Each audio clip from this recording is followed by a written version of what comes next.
अब देखो last class में हम लोगों ने किसकी बात करी थी? लास्ट क्लास में हमने बात करी थी projectile motion from a tower. तो वहां पे हमने 3 केस डिस्कस किए थे। बिल्डिंग के टॉप से किसी पार्टिकल को प्रोजेक्ट किया था। फर्स्ट केस में पार्टिकल को हमने हॉरिजॉन्टली प्रोजेक्ट किया था बिल्डिंग के टॉप से। सेकंड केस में प्रोजेक्ट किया था एट एन एंगल थीटा ऊपर की ओर। थर्ड केस में बिल्डिंग के टॉप से एट एन एंगल थीटा नीचे की ओर प्रोजेक्ट किया था। तो वहां पे हम लोगों ने फॉर्मूले डिराइव कर दिए थे और बताया था कि न्यूमेरिकल को हम सॉल्व कैसे करेंगे उन तीनों केसेस में। तो आज बेसिकली हम क्या करेंगे, उसी थ्योरी से रिलेटेड हम न्यूमेरिकल क्या करेंगे, सॉल्व करेंगे। तो सबसे पहला फर्स्ट न्यूमेरिकल नोट डाउन करो। देखो फर्स्ट क्वेश्चन में क्या बोल रहा है? फर्स्ट क्वेश्चन में बोल रहा है a person is standing on the top of a cliff 171 feet high, has to throw a packet to his friend, is standing on the ground 228 feet horizontally away. If he throws the packet directly aiming at the friend with a speed of 15 feet per second, how short will the packet fall? G की value लेनी है 72 feet पर second square. Question में क्या बोल रहा है? Question में बोल रहा है कि यहां पे एक बिल्डिंग है और जो भी बिल्डिंग है बिल्डिंग की हाइट दी हुई है। और हाइट कितनी दी हुई है? हाइट दी हुई है 171 फीट। बिल्डिंग पे एक पर्सन खड़ा हुआ है और उसका जो फ्रेंड है, उसका फ्रेंड ग्राउंड पे खड़ा हुआ है। कितने डिस्टेंस पे है? तो क्वेश्चन में क्या बोल रहा है, जो भी उसका फ्रेंड है वो है at a distance 228 metre, 228 feet. अब क्वेश्चन में क्या बोल रहा है? क्वेश्चन में बोल रहा है कि जो पर्सन है बिल्डिंग के टॉप पे वो एक पैकेट को अपने फ्रेंड को देना चाहता है। और वो कर क्या रहा है? वो अपने फ्रेंड की ओर एम करके पैकेट क्या करता है? थ्रो करता है। और हमने डिस्कस किया है कि जब भी हम पार्टिकल को इस तरह थ्रो करेंगे, पार्टिकल कभी स्ट्रेट लाइन के अलोंग नहीं चलता है। जो भी पार्टिकल रहता है उसका पाथ इस तरह से पैराबोलिक होता है वहां पे। इसका मतलब है कि कुछ टाइम बाद ये पैकेट यहां कहीं हिट करेगा तो ये पैकेट की वहां पे हो जाएगी रेंज। हमें क्वेश्चन में क्या कैलकुलेट करना है? कितना शॉर्ट, कितने पहले वो पैकेट गिर गया। तो जो भी आंसर होगा वो होगा 228 माइनस आर। तो ये जो डिस्टेंस x है या ये जो डिस्टेंस है जो शॉर्ट रहा वो रहेगा 228 माइनस आर।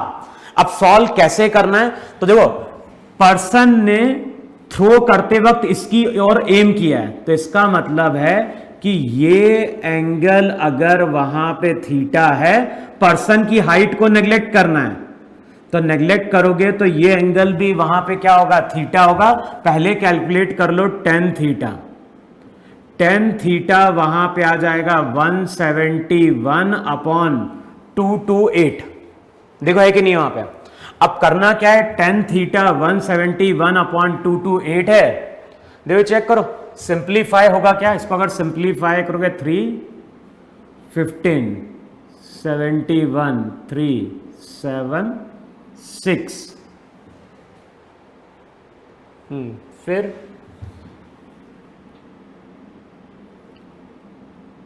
3 9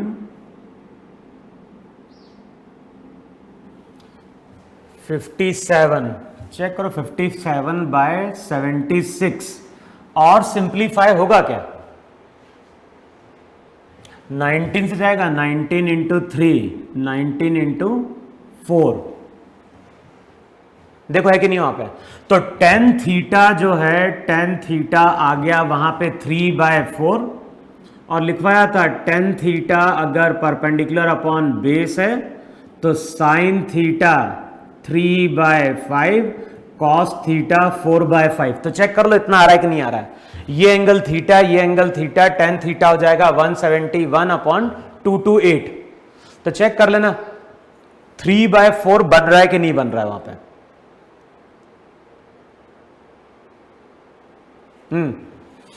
अब क्या होगा, टेन थीटा 3/4 तो sine theta 3/5 cos theta 4/5। Question जब सॉल्व करते थे तो याद होगा जो पॉइंट ऑफ प्रोजेक्शन था उसको वहां पे हमने डिफाइन किया था ओरिजिन। अब न्यूमेरिकल कैसे सॉल्व किया था, y equals to y nought plus v o y t plus वहां पे था half a y t square. देखो ये था कि नहीं था वहां पे, वाई नॉट की वैल्यू क्या हो गई, वाई नॉट हो गया वहां पे 0। जो भी वेलोसिटी का y कंपोनेंट है, एक कंपोनेंट हॉरिजॉन्टल था दूसरा नेगेटिव था, तो ये जाएगा minus v sine theta t minus half g t square. T time बाद देखो यही y कोऑर्डिनेट था कि नहीं था। अब क्वेश्चन में क्या बोल रहा है, जैसे ये यहां पहुंचेगा तो y कोऑर्डिनेट 0 माइनस वेलोसिटी कितनी दी हुई है, तो देखो क्वेश्चन में क्या बोल रहा है, पर्सन ने 15 साइन थीटा हो गया 3/5 इंटू टी माइनस, देखो है कि नहीं वहां पे वेलोसिटी का y कंपोनेंट अच्छा है, y 0 नहीं होगा, जैसे ही यहां पहुंचेगा तो y कोऑर्डिनेट हो जाएगा -171। देखो है कि नहीं वहां पे, इनिशियली y कोऑर्डिनेट 0, जब यहां पहुंचेगा तो y कोऑर्डिनेट -171, फिर माइनस हाफ जी की वैल्यू दी हुई है 32 फीट पर second square into time T का स्क्वायर। इस क्वाड्रेटिक इक्वेशन को सॉल्व करना तो यहां से क्या मिल जाएगा, टाइम मिल जाएगा। अच्छा टाइम मिल गया तो x कोऑर्डिनेट का फॉर्मूला क्या था, यही फॉर्मूला यूज करो, x नॉट 0, वेलोसिटी का x कंपोनेंट हो जाएगा v cos theta into T, acceleration x के अलोंग 0 था, तो चेक करो यही तुम्हारा फॉर्मूला था कि नहीं था वहां पे। अब तुम क्या बोलोगे, तुम बोलोगे यहां पे जब ये टाइम t के बराबर होगा तो x कोऑर्डिनेट तुम्हारा वहां पे r हो जाएगा, तो चेक कर लो r की वैल्यू क्या हो जाएगी, r हो जाएगा v नॉट cos theta into T, v not है ना, इसको v नॉट बोल दो इनिशियल वेलोसिटी को,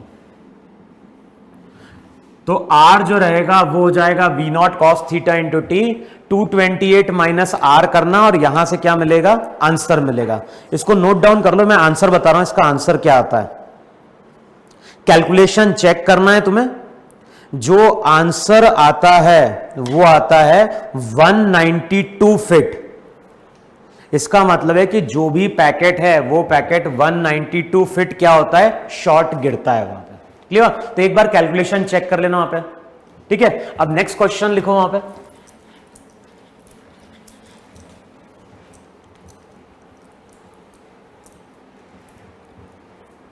अच्छा अब देखो नेक्स्ट क्वेश्चन में क्या बोल रहा है, नेक्स्ट क्वेश्चन में बोल रहा है a bomber plane flying upward at an angle 53 degree with the vertical releases a bomb at an altitude of 800 meter. The bomb strikes the ground 20 seconds after its release. Find, क्या find out करना है, velocity of the bomber at the time of release of the bomb. Second part में बोल रहा है the maximum height attained by the bomb. Third case में बोल रहा है the horizontal distance travelled by the bomb after it strikes the ground. और last part में क्या बोल रहा है, the velocity of the bomb just when it strikes the ground. तो क्वेश्चन में क्या बोल रहा है, bomber flying upward at an angle of 53 degree with the vertical. तो क्वेश्चन में वो क्या बोल रहा है कि यहां पे हमारे पास एक प्लेन है, जो भी बम्बर प्लेन है वो मूव कर रहा है वर्टिकल से कितने एंगल पे, 53 डिग्री पे। देखो है कि नहीं वहां पे, किसी टाइम पे प्लेन की हाइट गिवन है वहां पे, और ये जो हाइट दी हुई है ग्राउंड से, चेक करो ग्राउंड से कितनी हाइट बोल रहा है, तो ग्राउंड से बोल रहा है वो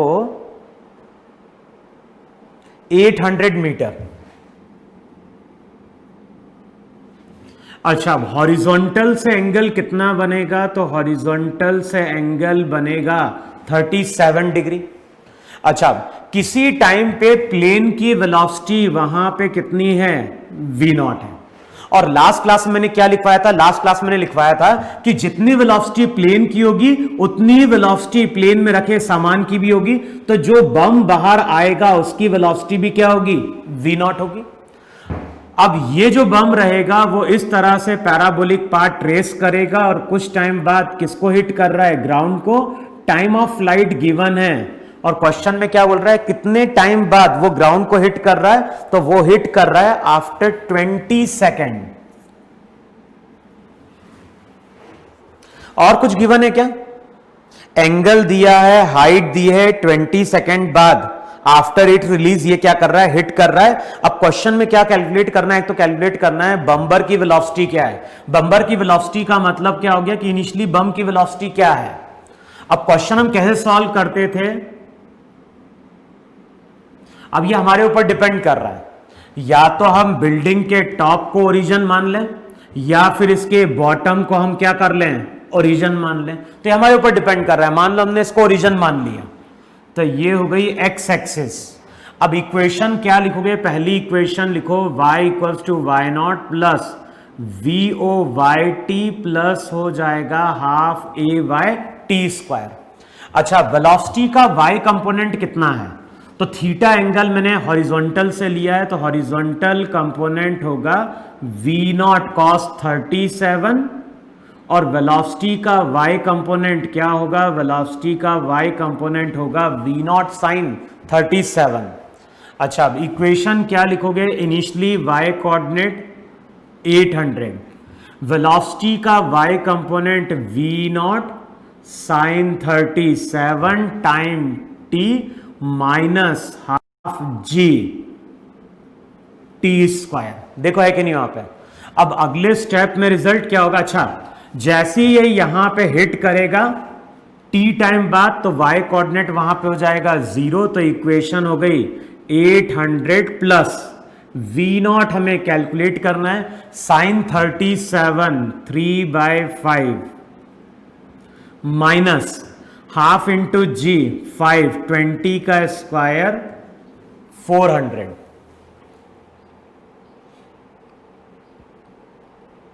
देखो है कि नहीं है वहां पे?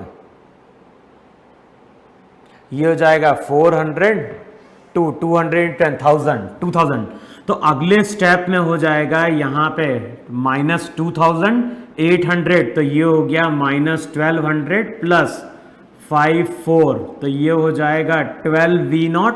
टर्म को सेपरेट आउट करो तो वी नॉट जो रहेगा वो निकल के आता है 100 मीटर पर सेकेंड। तो फर्स्ट पार्ट में हमें कैलकुलेट क्या करना है कि प्लेन की वेलोसिटी कितनी है। तो जितनी वेलोसिटी प्लेन की थी उतनी वेलोसिटी प्लेन से रिलीज की गए बम की थी। सेकेंड पार्ट में क्या बोल रहा है? सेकेंड पार्ट में बोल रहा है maximum height attained by the bomb. तो बताना है बम ने मैक्सिमम हाइट कितनी अटेन करी। तो चेक करो यही मैक्सिमम हाइट है कि नहीं है जो बम ने अटेन करी होगी।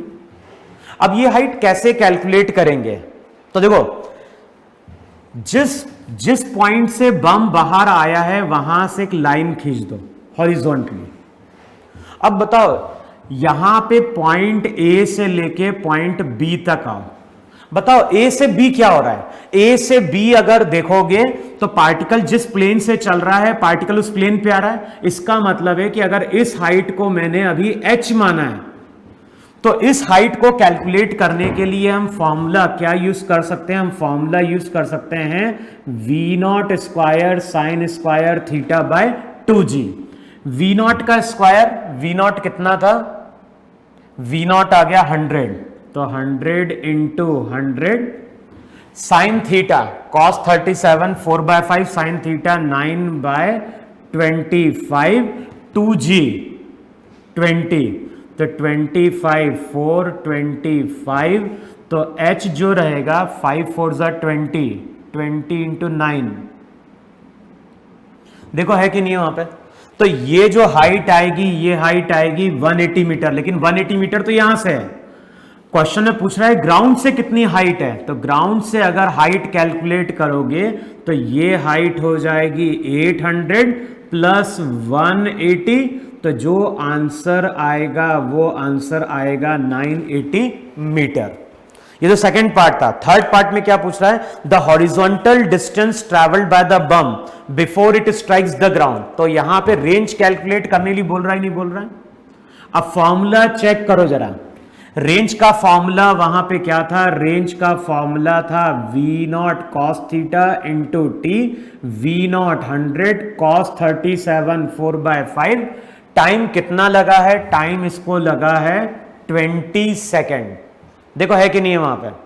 तो अगले स्टेप में 5 4, तो रिजल्ट हो जाएगा 1600 मीटर। चेक करो ये रेंज आ रही कि नहीं आ रही।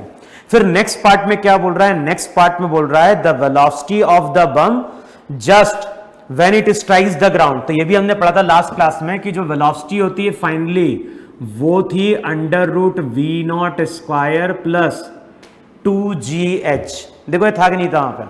वैल्यू पुट करोगे तो V0 का स्क्वायर प्लस 2 इंटू जी 20H 800।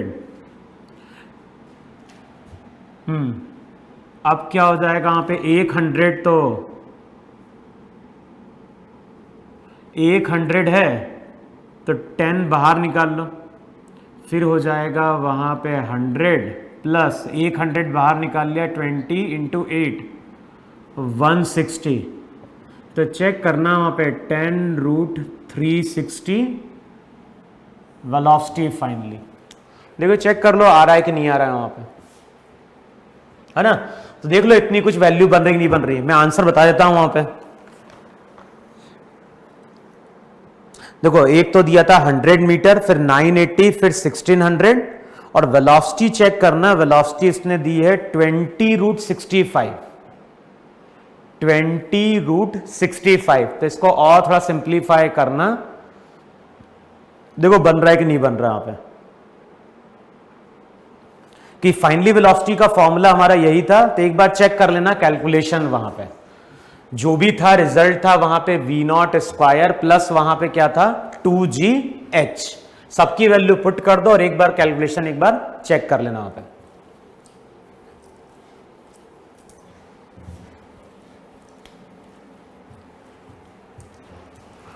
फिर देखो जो नेक्स्ट क्वेश्चन हम ले रहे हैं, नेक्स्ट क्वेश्चन हम ले रहे हैं IIT का। और ये जो क्वेश्चन है ये IIT का क्वेश्चन है 1996 का। 1996 का क्वेश्चन है और ये क्वेश्चन 5 मार्क्स का था। क्वेश्चन में क्या बोल रहा है, क्वेश्चन में बोल रहा है two guns situated on the top of a hill of height 10 metre, each fired shots with the same speed 5√3 metre per second at some interval of time. One gun fires horizontally and the other fires upward at an angle 60 degree with the horizontal. The shots collide in air at point P. Find. First part में क्या बोल रहा है, the time interval between the firing and the coordinate of the point P। Question में बोल रहा है take the origin of the coordinate system at the foot of the hill right below the muzzle and the trajectory in the XY plane. तो question में बोल रहा है कि यहां पे एक हिल है और हिल के टॉप से हम क्या कर रहे हैं, 2 शेल को फायर कर रहे हैं। हिल के टॉप से हम क्या कर रहे हैं, 2 शेल को हमने फायर किया। एक शेल को हमने फायर किया कितने से, V0 स्पीड से, लेकिन कितने एंगल पे, एट एन एंगल 60 डिग्री पे। और जो दूसरा शेल है, दूसरे शेल को हम फायर कर रहे हैं हॉरिजॉन्टली, है ना। लेकिन क्वेश्चन में यही बोल रहा है कि दोनों शेल को हमने एक साथ फायर नहीं किया है। अब क्वेश्चन में यही बोल रहा है कि जब दोनों शेल को हम फायर करते हैं कुछ टाइम बाद, यानी पहला शेल फायर किया फिर कुछ टाइम बाद दूसरा शेल फायर कर रहे हैं, लेकिन कुछ टाइम बाद ये दोनों शेल एयर में क्या कर जाते हैं, कोलाइड कर जाते हैं। हमें देख के ही पता चल रहा है कि ये वाला जो शेल रहेगा इसको हम पहले फायर करेंगे, क्योंकि जब इस शेल को फायर करेंगे तो इस तरह से नीचे आ रहा होगा, फिर कुछ टाइम बाद हमने इस शेल को फायर किया होगा, ये शेल इस तरह से पैराबोलिक पाथ पे मूव कर रहा होगा, और कुछ टाइम बाद दोनों पी पॉइंट पे क्या कर जाते हैं, कोलाइड कर जाते हैं।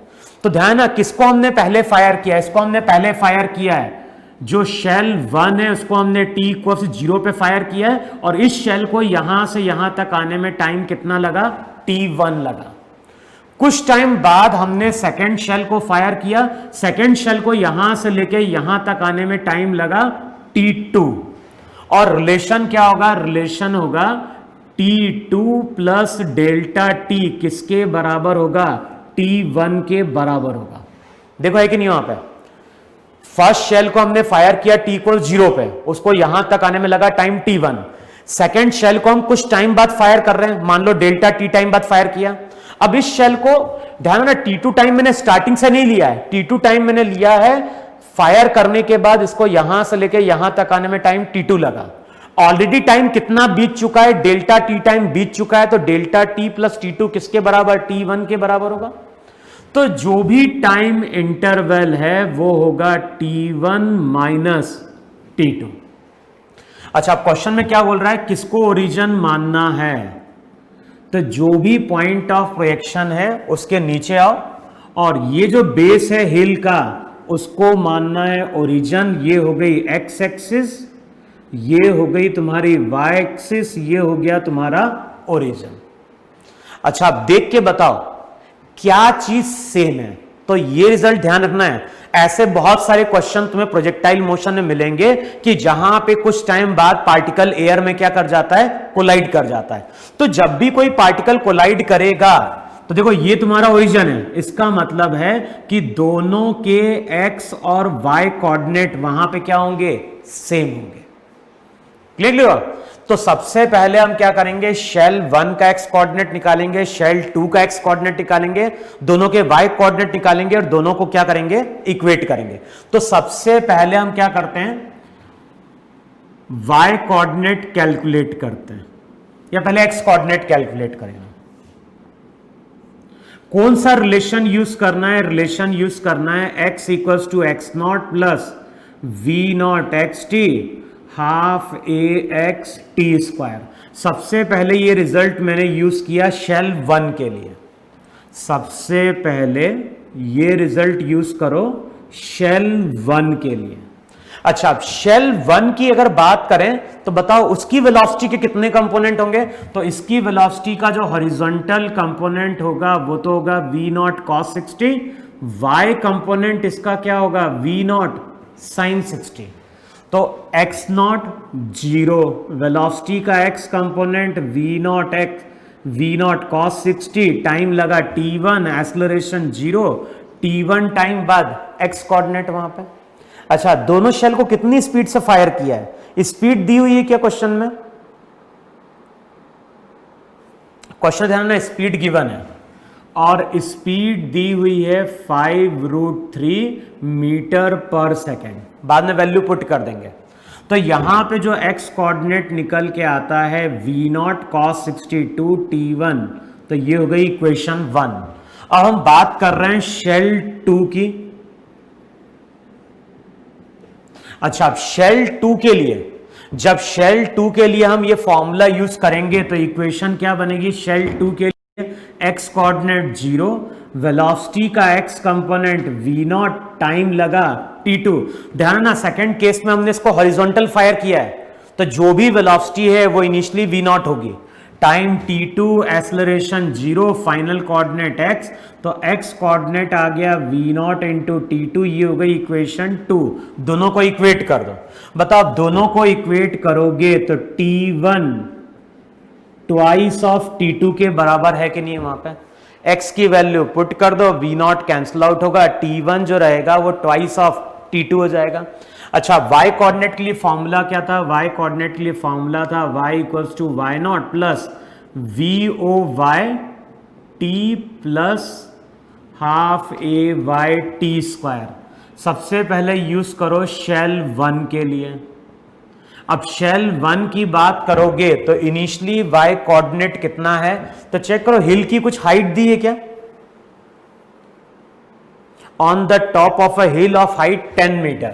तो क्वेश्चन में देखना हिल की हाइट दी हुई है और हाइट दी हुई है वहां पे 10 मीटर। तो इक्वेशन हो जाएगी इनिशियली कोऑर्डिनेट, ध्यान है ये ओरिजिन है, तो इनिशियली कोऑर्डिनेट 10, वेलोसिटी का y कंपोनेंट, वेलोसिटी का y कंपोनेंट हो गया v nought sine theta time t1 minus half g t1 square, t1 time बाद कोऑर्डिनेट हो गया y।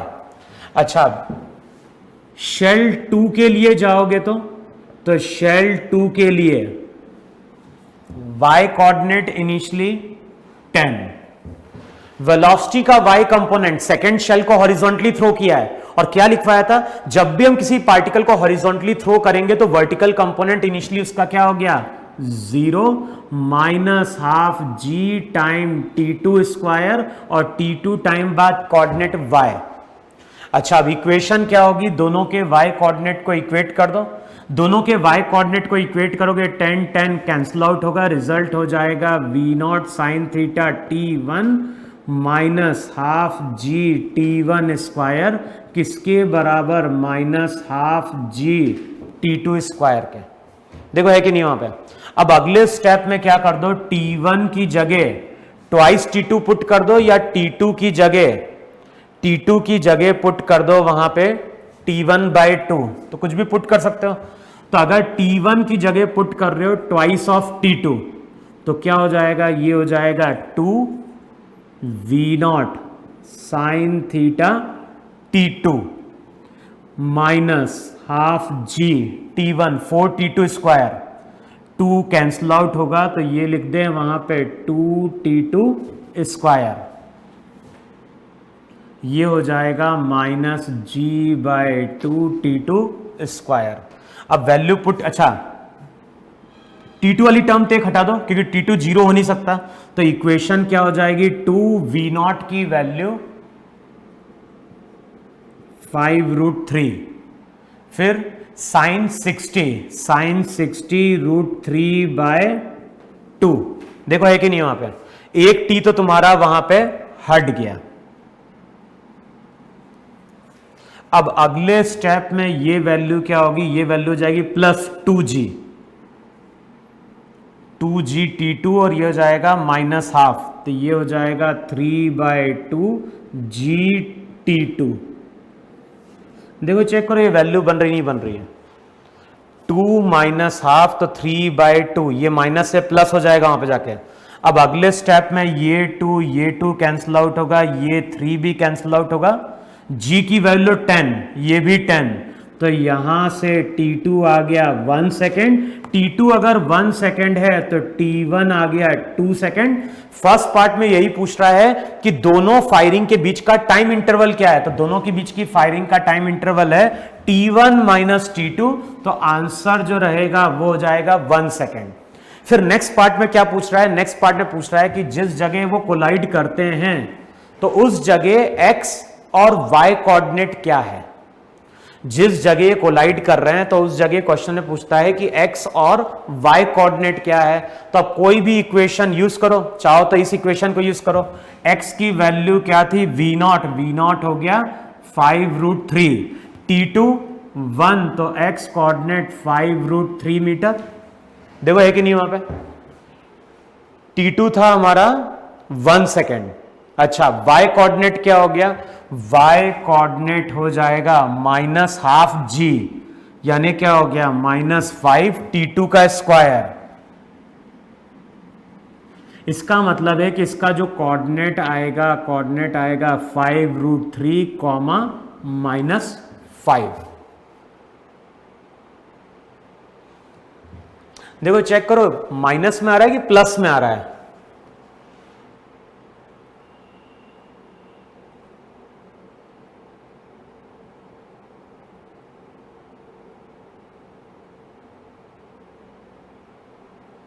अच्छा साथ में 10 भी तो है, एक मिनट ध्यान रखना, साथ में इसका 10 भी तो है, 10 माइनस हाफ जी 5, तो y कोऑर्डिनेट हो जाएगा 5, तो जो आंसर आएगा 5√3, 5, और ये सभी कोऑर्डिनेट हमारे क्या हैं मीटर में।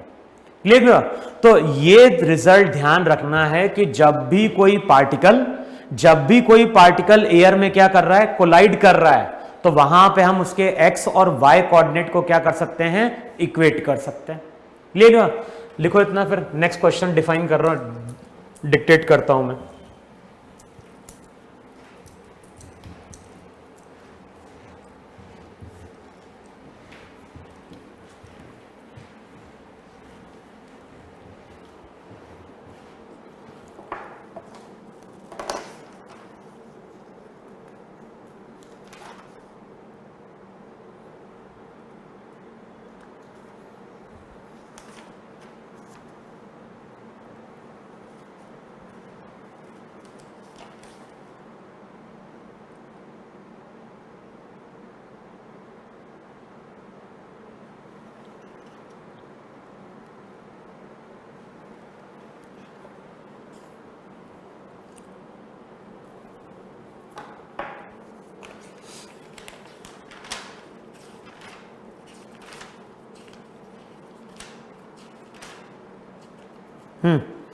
अब लिखो नेक्स्ट क्वेश्चन, लिखो वहां पे। नेक्स्ट क्वेश्चन में बोल रहा है अ projectile is launched from point A, a projectile is launched from point A with the initial condition shown in figure.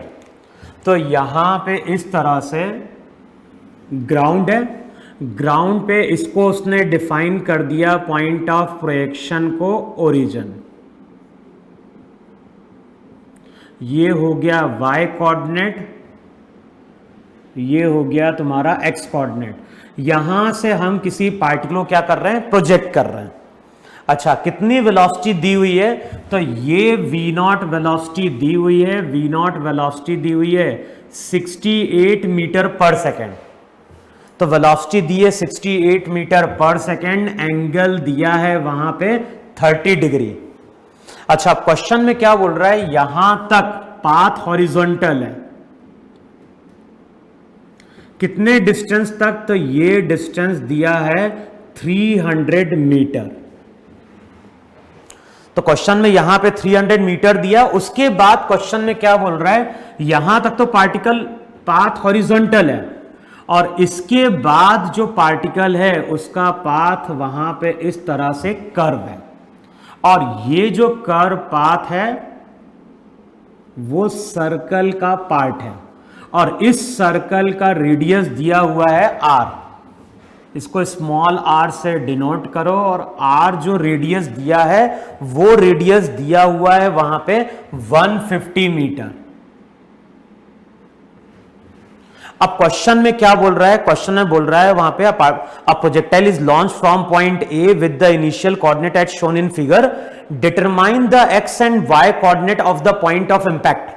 तो बताना है कि ये पार्टिकल जब हिट करेगा, ये पार्टिकल जब हिट करेगा तो बताना है वहां पे क्या, वहां पे हमें बताना है कि जब ये पार्टिकल इसको हिट करेगा तो वहां पे एक्स और वाई कोऑर्डिनेट क्या होगा। तो हमें एक्स और वाई कोऑर्डिनेट हिट कैलकुलेट करने हैं वहां पे। अच्छा, सबसे पहले हमें यह चेक करना है कि जो पार्टिकल है, ये पार्टिकल इस हॉरिजॉन्टल प्लेन में हिट करेगा या फिर इस कर्व पाथ को हिट करेगा, क्योंकि यहां तक का अगर डिस्टेंस तुम कैलकुलेट करने जाते हो तो ये डिस्टेंस 450 मीटर है।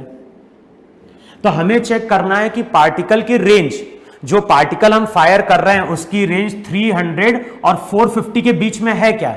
अगर रेंज 300 और 450 के बीच में होगी तो पार्टिकल इसको हिट करेगा, लेकिन हमें यह भी चेक करना है कि ऐसा तो नहीं कि पार्टिकल इस पॉइंट को क्या कर रहा है, क्रॉस कर जाए, है ना।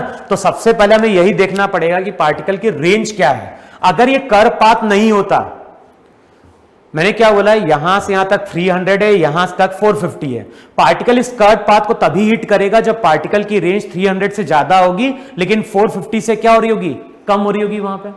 तो सबसे पहले हम रेंज चेक करते हैं। मान लेते हैं कि ये सरफेस अगर हॉरिजॉन्टल होता तो रेंज का फॉर्मूला होता v0 का स्क्वायर sin 2 थीटा बाय जी। तो ये होता r v0 का स्क्वायर साइन 60 हो गया √3, g की वैल्यू 20, अब इसको चेक करके देखना है और हमें ये चेक करना है कि ये वैल्यू 300 से ज्यादा आती है या नहीं आती है। तो चाहो तो इसको कैलकुलेट करके वहां पे देख लो जरा। वैल्यू हमारी कितनी हो गई? वैल्यू हो गई वहां पे 68 का स्क्वायर। तो एक बार अभी अपन चेक कर लेते हैं वहां पे,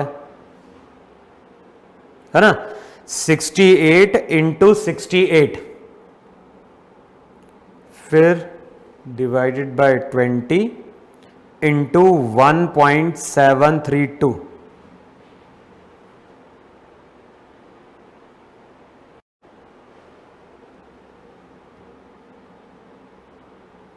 इंटू 1.732। तो अगर ये सरफेस हॉरिजॉन्टल होता तो रेंज इसकी अप्रोक्सीमेटली 400 निकल के आती। समझ में? अगर ये ट्रैक तुम्हारा हॉरिजॉन्टल रहता तो ये जो रेंज आ रही है एक बार चेक करके देखना, अप्रोक्सीमेटली 400 मीटर निकल के आ रही है। और रेंज अगर 400 मीटर है इसका मतलब है कि ये पार्टिकल इस इंक्लाइंड प्लेन को यहां कहीं क्या कर रहा होगा? हिट कर रहा होगा। अच्छा, कैसे कैलकुलेट करें यहां पे? तो बताओ अब क्या बोलोगे?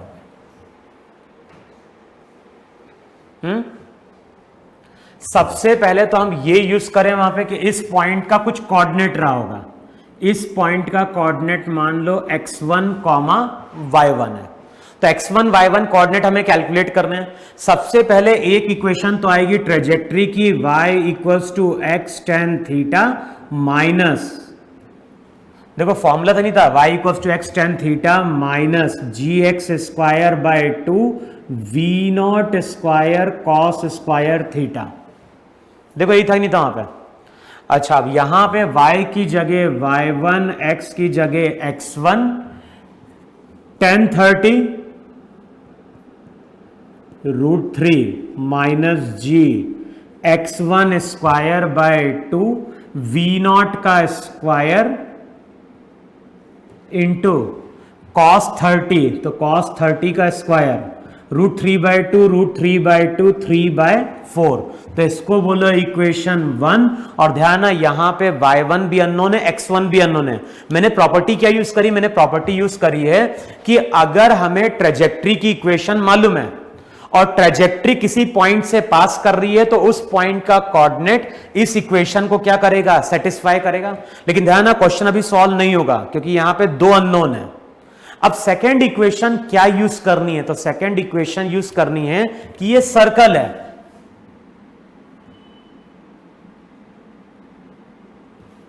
अच्छा, अब इस सर्कल की इक्वेशन क्या होगी? वैसे सर्कल की इक्वेशन होती है x square plus y square equals to r square. अगर सर्कल का सेंटर कहां पे? ओरिजिन पे, लेकिन ओरिजिन तो यहां कहीं है। तो अब चेक करो यहां पे कि अगर यहां पे कोई कोऑर्डिनेट x1 दिया है तो बताओ x1 का मतलब ये डिस्टेंस है कि नहीं है? सिमिलरली अगर y1 दिया है तो y1 बताओ ये कोऑर्डिनेट है कि नहीं है? अच्छा, अब ये डिस्टेंस कितना हो जाएगा? ये डिस्टेंस, तो ये डिस्टेंस हो जाएगा वहां पे x1 माइनस 300। देखो है कि नहीं वहां पे? अच्छा, अब ये डिस्टेंस कितना हो जाएगा? तो ये डिस्टेंस हो जाएगा वहां पे 150 माइनस y1। देखो है कि नहीं वहां पे? ये डिस्टेंस x1, ये डिस्टेंस 300, तो ये डिस्टेंस हो गया x1 माइनस 300। ये पूरा 150, ये y1, तो 150 माइनस y1। अब इसको ज्वाइन कर दो। बताओ अब यहां पे अगर मैं पाइथागोरस थ्योरम यूज करूंगा तो नेक्स्ट इक्वेशन क्या निकल के आ रही है? x1 माइनस 300, x1 माइनस 300 का स्क्वायर प्लस 150 माइनस y1 का होल स्क्वायर किसके बराबर? r स्क्वायर के बराबर। इसको बोलो इक्वेशन 2। अब इक्वेशन 1 और इक्वेशन 2 की बात करें तो यहां पे दो इक्वेशन है और दो अननोन है। अब करना क्या है? अब तुम्हें कैलकुलेशन करना है, तब तो मैथ्स इन्वॉल्व है। इन दोनों इक्वेशन को सॉल्व करना और चेक करना आंसर क्या आता है। जो आंसर आता है वो आता है x कोऑर्डिनेट 373, x कोऑर्डिनेट यहां पे आ रहा है 373 और y कोऑर्डिनेट आ रहा है 18.75 मीटर। क्लियर ना? तो जब ये पार्टिकल इस पॉइंट पे हिट करेगा तो यही इसका वहां पे क्या है, कोऑर्डिनेट है। तो इतना नोट डाउन करो, फिर मैं नेक्स्ट क्वेश्चन डिक्टेट करता हूं वहां पे।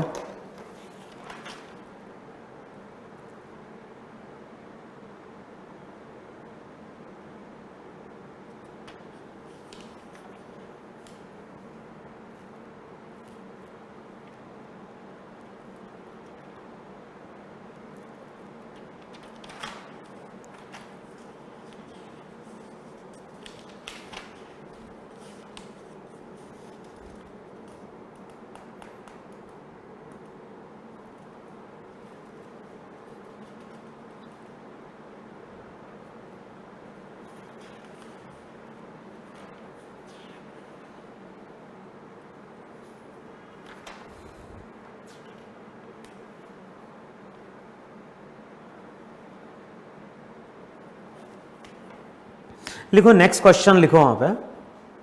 और नेक्स्ट क्वेश्चन में अगेन क्या बोल रहा है, यही प्रॉपर्टी यूज करनी है, बिल्डिंग के टॉप वाली। क्वेश्चन में बोल रहा है an object is throne horizontally from point A from a tower.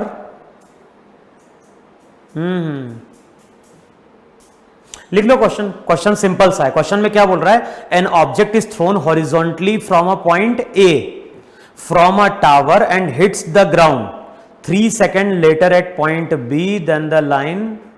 Simple है क्वेश्चन, तो ये क्वेश्चन तो रहने दो, मैं एक और क्वेश्चन डिक्टेट करता हूं जरा।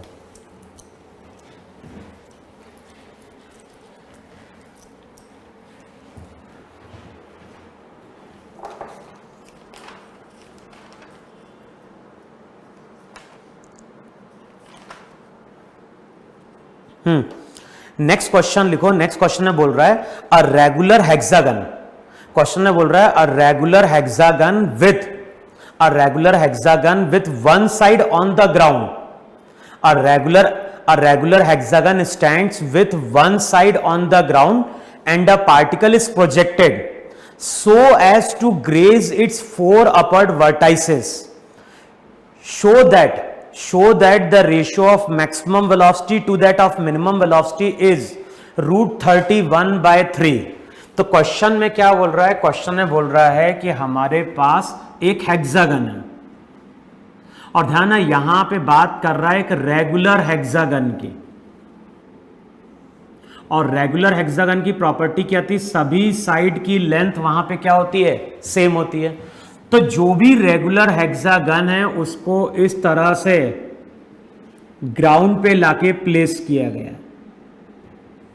फिर यहां कहीं से एक पार्टिकल को हम क्या कर रहे हैं, प्रोजेक्ट कर रहे हैं v0 वेलोसिटी से एट एन एंगल थीटा। अच्छा, पार्टिकल को जब हम प्रोजेक्ट करते हैं तो पार्टिकल कुछ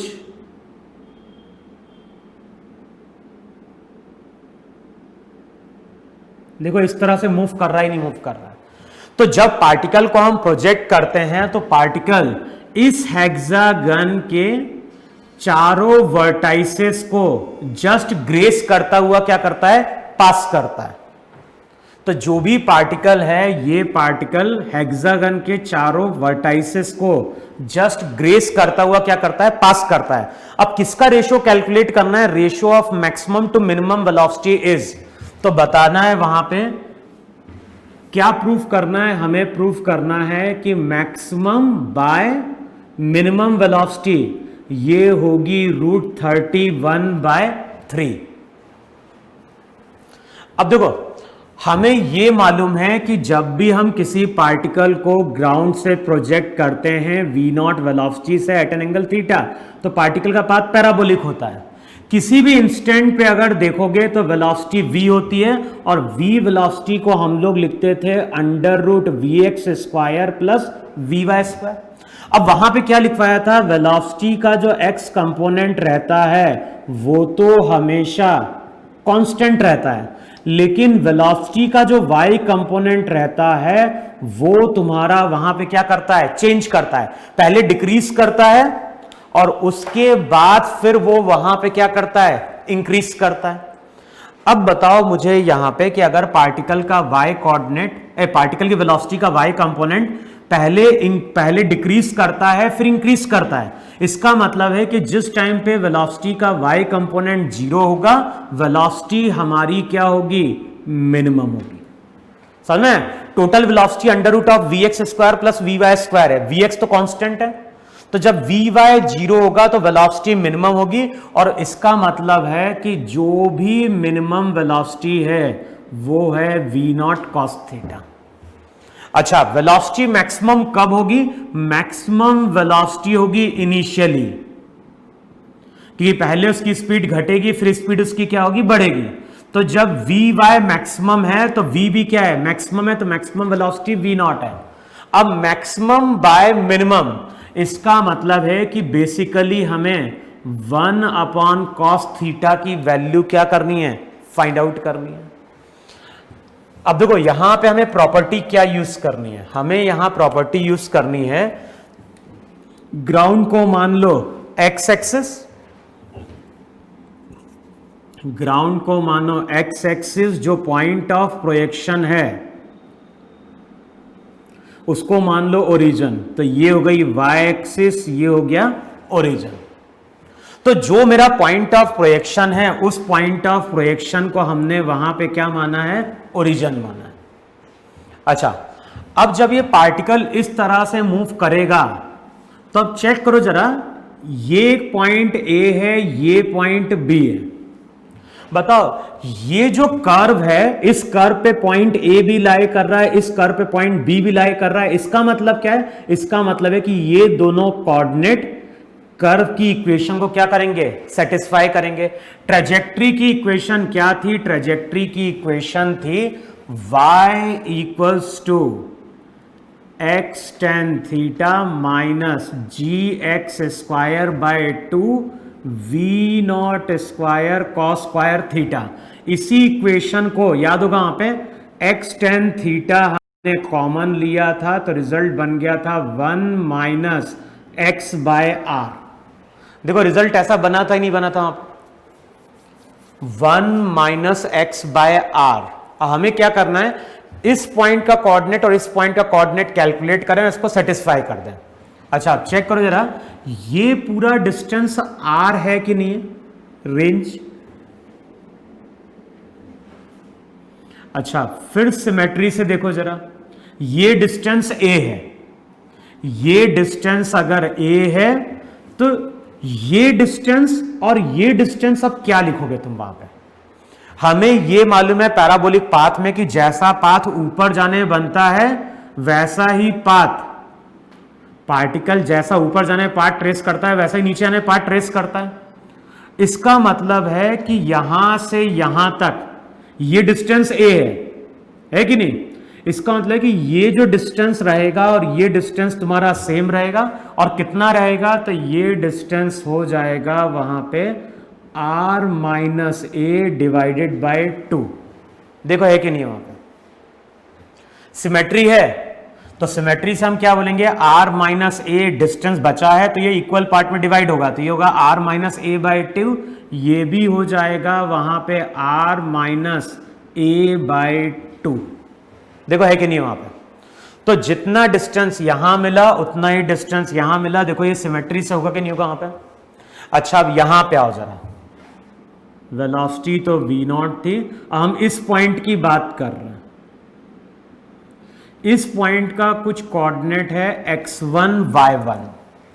अब सबसे पहले x1 कोऑर्डिनेट देखो जरा, x1 कोऑर्डिनेट क्या लिखा जाएगा, तो चेक करो, यहां से लेके यहां तक ये साइड की लेंथ a, ये एंगल 60 डिग्री, तो ये जो डिस्टेंस रहेगा वो हो जाएगा a cos 60, तो ये हो जाएगा a बाय 2।